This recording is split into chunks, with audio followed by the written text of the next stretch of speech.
हिंदू बनाए नहीं जाते। अरे वे तो परमात्मा की यहां से बना करके भेजे जाते। इस धरती पर आने वाला प्रत्येक व्यक्ति हिंदू होता है।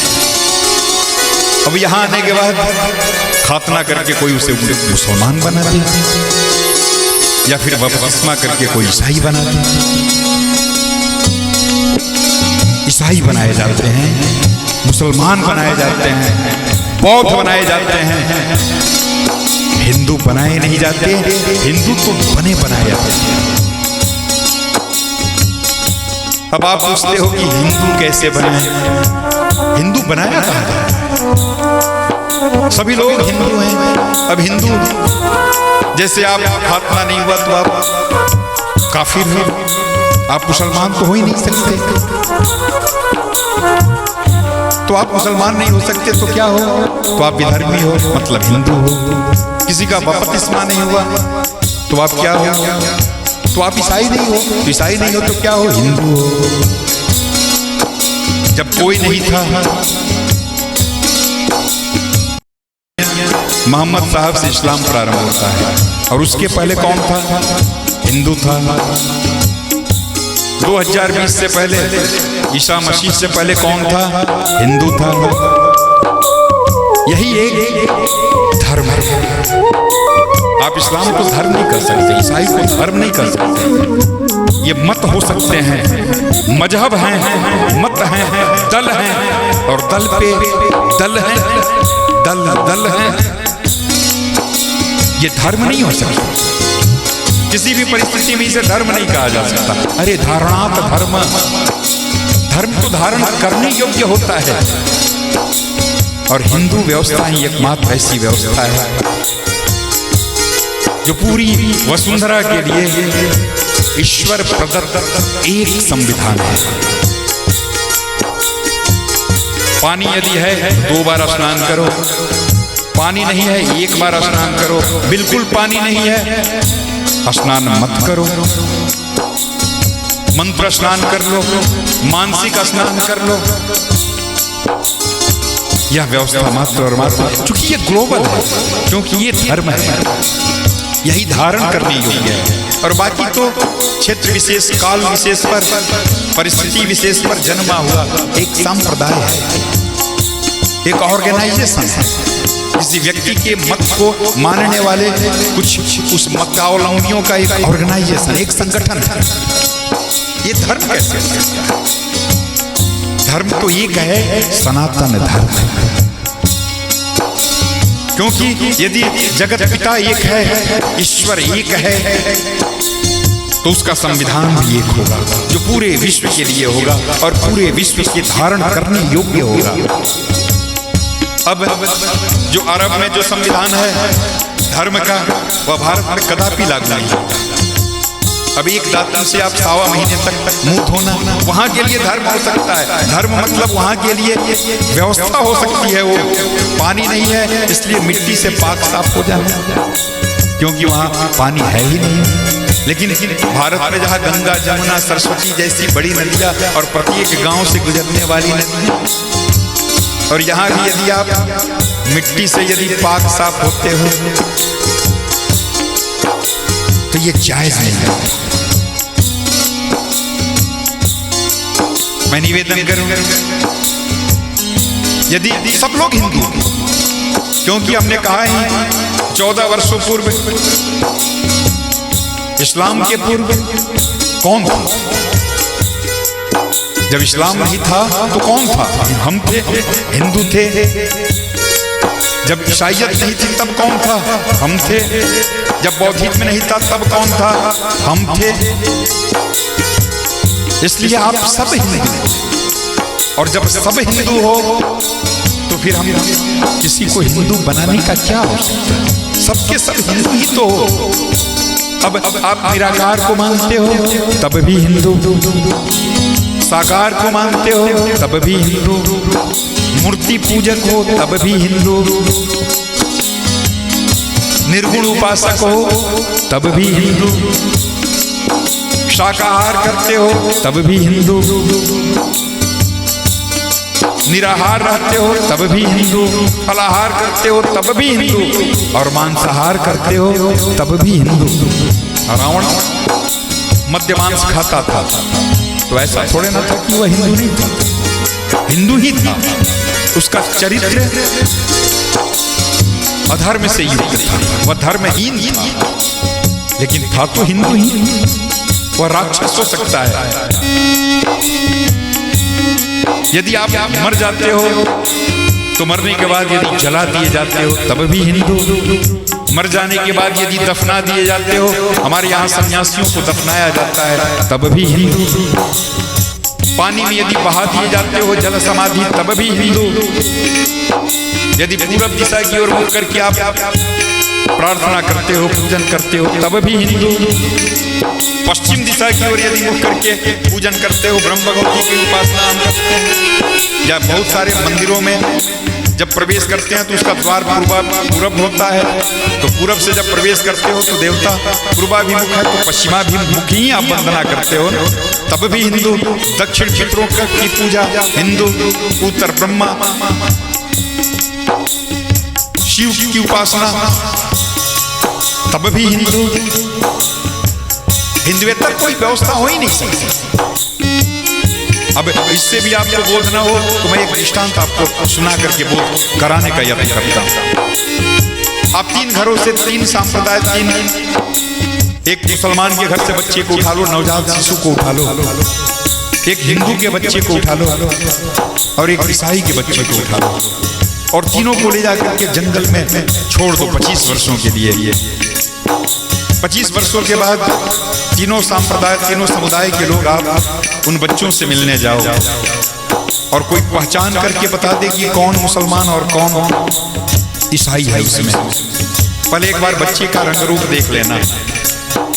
बच्चा चूंकि 25 वर्षों से जंगल में रह रहा है तो जंगल में हजाम तो होंगे नहीं, तो उसके बाल बड़े हो गए, और बाल बड़े हो गए होंगे, कंघी तो मिलती नहीं होगी वहां, तो कंघी के अभाव में वो बेचारा बाल संवार नहीं पाता होगा, तो बालों में जटा, वो जटा झूठ हो गया होगा उसका, यानी जटाधारी हो गया होगा।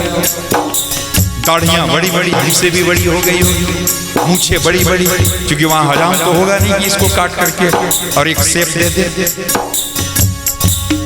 नाखून उसके बड़े बड़े हो गए होंगे, नेल कटर तो होगा नहीं, वस्त्र तो मिलते नहीं होंगे, तो नंगा होगा, और वहां उसका खातना नहीं हुआ होगा, वहां उसका बपतिस्मा नहीं हुआ होगा।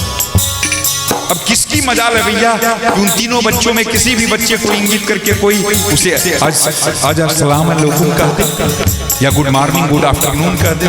जो कोई देखेगा तो कहेगा अरे ये तो नागा बाबा हैं, ये तो कोई पहुंचा हुआ फकीर है, कोई संत है, और सीधे झुक करके कहेगा दंडवत महाराज जी। यह सिद्ध करता है कि हिंदू बनाए नहीं जाते। जो भी परमात्मा के घर से इस धरती पर अवतरित होता है, जन्म लेता है, वह हिंदू बनकर के ही जन्म लेता है।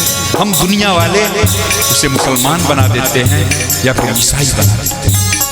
आज सुपर पावर अमेरिका भी यदि दुनिया में किसी से डरता है तो वह मात्र और मात्र हिंदुस्तान से डरता है, क्योंकि उसे पता है कि भारत विवेक है, और इस विवेक को भ्रष्ट करने के लिए, इस विवेक को भिन्न भिन्न भागों में बांटने के लिए, तहस नहस करने के लिए आज पूरा विश्व सब बिरादरी, पूरा विश्व समुदाय भारत को बांटने के लिए, छांटने के लिए लगा हुआ है।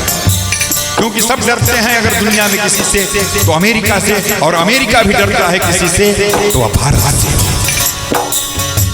उसे पता है कि भारत यदि संगठित रहा तो फिर आज नहीं तो कल का जगत गुरु भारत एक बार पुनः जगत गुरु के अपने सम्मान को प्राप्त कर लेगा, या सुपर पावर बन के ही रहेगा। इसको दुनिया की कोई ताकत नहीं रोक पाएगी। आज पूरा विश्व विराजी भारत को कमजोर करने के लिए लगा हुआ है। अब भारत कमजोर कैसे होगा? तो जातिवाद में, सांप्रदायवाद में,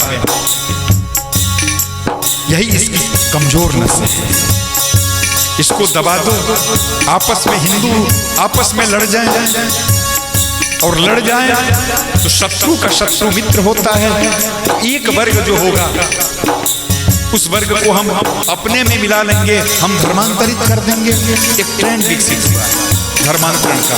आज हजारों एनजीओ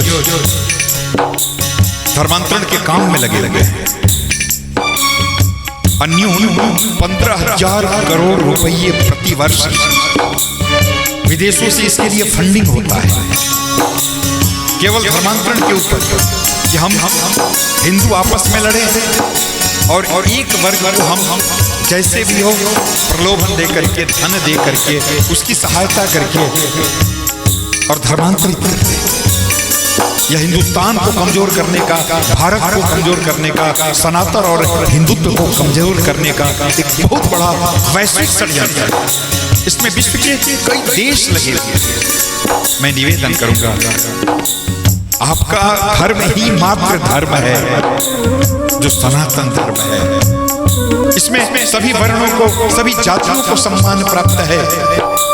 कौन कहता है इसमें किसी को नीचा दिखाने का प्रयास हुआ है? कदापि नहीं। कोई मुझे पता करके दिखावे। अरे जब बालक का जन्म होता है तो गांव की एक दलित महिला पहले जब नर्सेज नहीं हुआ करती थी तो वह धात्री बन करके आती थी, उस बच्चे को जन्म कराती थी, वही डॉक्टर होती थी। वह जन्म उसी के हाथों में होता था एक बच्चे का। और उसके बाद जब वह बड़ा होता था, जब वैवाहिक कार्य उसका प्रारंभ होता था तो ढोल बजाने वाले दलित वर्ग के ही तो लोग होते थे। और घर की राजा महाराजा के घरों की भी बहुएं उन दलितों की पूजा करती थी। माथे में चंदन लगाना, उनके वाद्य यंत्रों का पूजन करना, उन्हें दक्षिणा देना, पुरस्कार देना, दक्षिणा मीन पुरस्कार देना, विनोद करना, हंसी मजाक करना, इतना सम्मान दलितों का। और फिर जब वह मरता था व्यक्ति तो भंगी, एक हमारे यहाँ की परंपरा, जब तक डोम अपने हाथों से आगी न दे दे, उसके घर से यदि उसके हाथ से आगी न मिले तब तक मुक्त न हो, स्वर्ग की प्राप्ति न हो। जन्म से लेकर मृत्यु तक कितना सम्मान प्राप्त था। फिर आप इसे दलित कहते हो और किसे कहते हो कि ये निचला तबका है, ये शोषित है, इसे सम्मान नहीं मिला। रामायण की कथा लिखने वाले तुलसीदास जी ब्राह्मण, वाल्मीकि जी महाराज प्रचेता के पुत्र वे भी ब्राह्मण, लेकिन भिलनी की कथा कितने भाव के साथ लिखा उन्होंने। यदि उनके मन में वह मनुष्य होता तो क्यों लिखते हो? वे क्षत्रिय को भगवान क्यों बनाते, बदल देते वर्ण उनका, और रावण को ब्राह्मण क्यों बनाते? ध्यान रखना, ब्राह्मण विवेक है तो क्षत्रिय रक्षक। ये बाहु ब्राह्मणोस्य मुखमासीत् बाहु राजन्य कृतः उरु तदस्य जदवैश्य पद्भ्याम गौम शूद्रो वजायत। और जब तक ये सभी अंग एक संग रहेंगे तभी तक वे दौड़ सकते हैं, अपनी यात्रा, अपने लक्ष्य को प्राप्त कर सकते हैं। यदि एक भी अंग भंग हो गया तो आप विकलांग हो जाओगे, गिर जाओगे, भारत गिर जाएगा, ढह जाएगा। अपनी विकास की चरम यात्रा, जगत गुरु की यात्रा को कदापि नहीं प्राप्त कर पाएगा। इसलिए मैं निवेदन करूंगा सभी वर्ण के लोगों से, सभी हिंदू हो आप, एक समन्वय होना चाहिए। और धर्मांतरण, इन दुष्टों के चक्कर में मत पड़ना जो ये विदेशी एजेंट हैं। ये धर्मांतरित करने के लिए बहुत सारे षड्यंत्र करते हैं। ये कभी साधु बन जाएंगे, कभी पीला वस्त्र धारण कर लेंगे, कभी मैरून पहन लेंगे, कभी व्हाइट पहन लेंगे, और आपको लगता है कि उसमें जाकर के आपको सम्मान मिलेगा। हाँ, नहीं मिलेगा। अब देखो, एक गांव में एक व्यक्ति था जिसका नाम था छेदी। तो गांव के लोग विनोद में उस बच्चे के साथ कभी कभी मजाक करते और कहते कि तुम्हारे भीतर छेद है, इसीलिए ना तेरा नाम छेदिया है। अब बेचारा उब गया, थक हार करके मन में विचार किया क्यों ना हम धर्मांतरित हो जाए। चला गया एक मौलाना के पास, कहा कि ऐसा करो आप हुजूर, मुझे मुसलमान बना दो, मैं इस्लाम कबूल कर लूंगा। बड़ा खुश हुआ मौलाना, उसकी दाढ़ी को शेप दे दिया, मुझे कमवा दी, उसकी खातना कर दिया और कहा कि चलो आज से तुम मुसलमान हो गए। कहा कि मैं मुसलमान हो गया, लेकिन शांति नहीं मिली। पूछा कि समस्या तो बताओ। कहा कि अब मैं हिंदू था ना, तो लोग मुझे छेदिया छेदिया कह करके चिढ़ाते थे, मेरा नाम बदल दो। उसने कहा बस तेरा नाम तो बदल ही दिया, इस्लाम के साथ अब इस्लामिक नाम होंगे ना तेरे। नाम क्या रखा है? पूछा क्या नाम था तुम्हारा? कहा कि छेदी। कहा कि आज से तुम्हारा नाम सुराग मोहम्मद। अब पहले बेचारे में पतला छेद था, अब सुराग हो गया। अब आया गांव में, गांव के लोगों ने देखा ये कहा कि नहीं मैं अब मौलाना बन गया, अब इस्लाम कबूल कर लिया मैंने, अब छेद नहीं है हमने। कुछ बुद्धिजीवियों ने देखा, पूछा अब क्या नाम है तुम्हारा? कहा कि अब मेरा नाम सुराग मोहम्मद है। लोगों ने कहा बेटा पहले पतला छेद था, मोटा करा के लौट गए।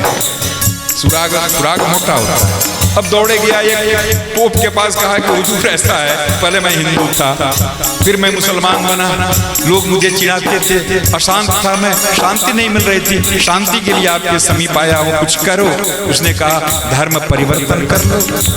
अब धर्म परिवर्तित हुआ, उसने ईसाई धर्म स्वीकार कर लिया। अब बढ़िया लबेदा व्हाइट रॉब पहना करके, बढ़िया से क्लीन शेव करा करके, एक क्रॉस गले में डाल के कहा जा बेटा अब दुनिया का कोई व्यक्ति तुम्हें नहीं हंसेगा, तुम दुनिया के सबसे बड़े संस्था ईसाई, अब तुम ईसाई हो। कहा कि नाम तो बदल दो। कहा कि आज से तेरा नाम होल जॉर्ज रहेगा, होल जॉर्ज। बेचारा लौटा, गांव के लोगों ने पूछा अब क्या बन के आया? बोला कि मैं ईसाई बन के आया, कोई छेद वेद नहीं है उसमें, नाम तो बता। कहा कि मेरा नाम होल जॉर्ज है। लोगों ने कहा कि भैया बढ़िया था, तुम हिंदू धर्म में थे, माना कि छोटी मोटी गलतियां तो हो ही जाती है, किसी ने चिढ़ा दिया तो छोटा छेद था, तुम जाकर के पहले सुराग करा के आए और अब होल करा करके आ गए, मतलब इतना मोटा छेद। मैं निवेदन करूंगा बहकना मत भाइयों। अपने घर से जब दूसरे के घर में जाया जाता है तो सम्मान मिलता है, लेकिन कम दिनों के लिए, और बाद में रोना पड़ता है।